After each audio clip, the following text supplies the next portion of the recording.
Assalamualaikum warahmatullahi wabarakatuh. Salam semangat Bapak Ibu Guru Penggerak. Saya Tatu Putri Fahma Rahmania, CGP Angkatan 10 dari Kabupaten Tulungagung. Pada video kali ini, saya akan memaparkan koneksi antar materi Modul 2 Pembelajaran Sosial dan Emosional. Terdapat pertanyaan pemantik, yaitu tentang kesimpulan perubahan pengetahuan keterampilan sikap sebagai pemimpin pembelajaran setelah mempelajari pembelajaran sosial dan emosional, serta apa kaitan pembelajaran sosial dan emosional yang telah Anda pelajari dengan modul-modul sebelumnya. Baik, yang pertama, apa kesimpulan tentang perubahan? Yaitu, sebagai guru, sangatlah perlu mempelajari materi tentang pembelajaran sosial emosional agar dapat memahami, menghayati, dan mengelola emosi, menetapkan dan mencapai tujuan positif, merasakan dan menunjukkan empati kepada orang lain, serta membangun dan mempertahankan hubungan positif, juga membuat keputusan yang bertanggung jawab. Hal tersebut sesuai dengan 5 kompetensi sosial emosional yang harus dimiliki. Yang kedua, guru sebagai pemimpin pembelajaran harus menerapkan kelima kompetensi sosial emosional tersebut agar dapat mewujudkan pembelajaran yang nyaman, aman, dan menyenangkan bagi murid dan menciptakan karakter murid yang berbudi pekerti luhur sehingga akan terjadi perubahan positif pada diri murid baik secara pengetahuan, keterampilan, dan sikap.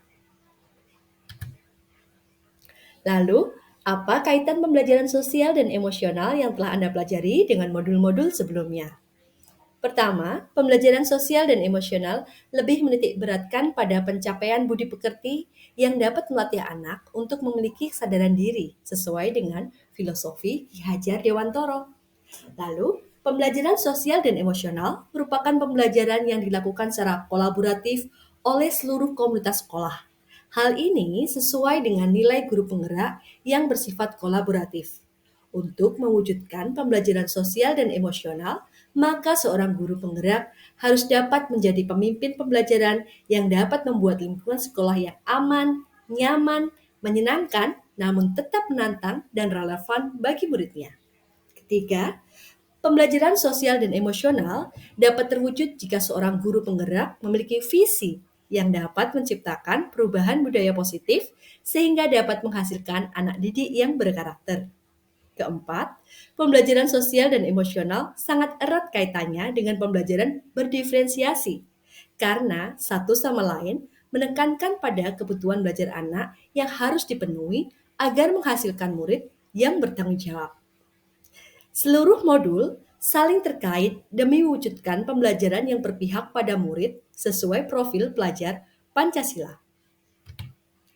Lalu pertanyaan lanjutannya adalah satu, sebelum mempelajari modul ini, saya berpikir bahwa, lalu kedua, berkaitan dengan kebutuhan belajar dan lingkungan yang aman dan nyaman untuk memfasilitasi seluruh individu di sekolah agar dapat meningkatkan kompetensi akademik maupun kesejahteraan psikologi atau well-being.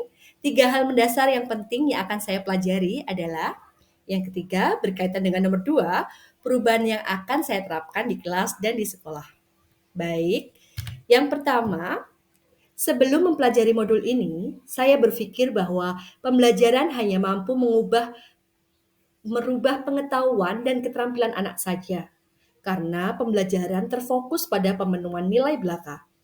Setelah mempelajari modul ini, ternyata belajar dapat mengubah karakter secara psikologis, sehingga anak akan memiliki kesadaran diri yang tinggi untuk dapat memahami perasaan diri dan orang lain, memiliki manajemen diri dapat mengelola emosi, memiliki kesadaran sosial sehingga peduli dengan orang lain, memiliki kesadaran berelasi agar dapat berkomunikasi secara efektif dengan orang lain, dan dapat mengambil keputusan yang bertanggung jawab terhadap pilihan-pilihan yang ada.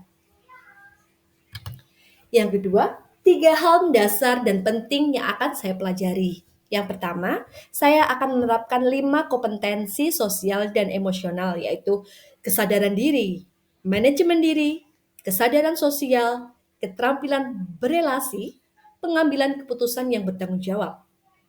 Saya juga akan menerapkan praktik kesadaran penuh atau mindfulness dengan menggunakan teknik stop eh, atau teknik lain yang sesuai. Yang ketiga, saya akan menerapkan 4 indikator PSE yang berkaitan dengan kelas dan sekolah, seperti pengajaran eksplisit, integrasi dalam praktek mengajar guru dan kurikulum akademik, menciptakan iklim kelas dan budaya sekolah, serta penguatan KSE, pendidik, dan tenaga kependidikan. Dan yang terakhir, perubahan yang akan saya terapkan di kelas dan di sekolah. Yang pertama, perubahan bagi murid. Saya akan memberikan pengajaran eksplisit dalam kegiatan kokurikuler dan ekstrakurikuler. Yang kedua, saya melakukan integrasi dalam praktek mengajar guru pada kurikulum akademik seperti melakukan pembukaan hangat, kegiatan inti yang melibatkan murid, serta penutupan yang reflektif dan optimistik. Yang ketiga, saya akan menciptakan iklim kelas dan budaya sekolah melalui praktek guru dan gaya interaksi dengan murid, serta mengubah peraturan juga harapan sekolah. Berikutnya, perubahan bagi rekan sejawat, penguatan KSE, pendidik dan tenaga kependidikan bisa melalui yang pertama teladan, yaitu bersikap dan bertutur kata baik, serta menaati peraturan. Kedua, belajar, aktif mengikuti pelatihan dan berbagi praktik baik. Lalu kolaborasi, membuat komunitas belajar untuk mengintegrasikan KSE dalam menyusun modul juga dalam rapat guru. Terima kasih. Sekian dari saya. Wassalamualaikum warahmatullahi wabarakatuh. Salam semangat Bapak Ibu Guru Penggerak.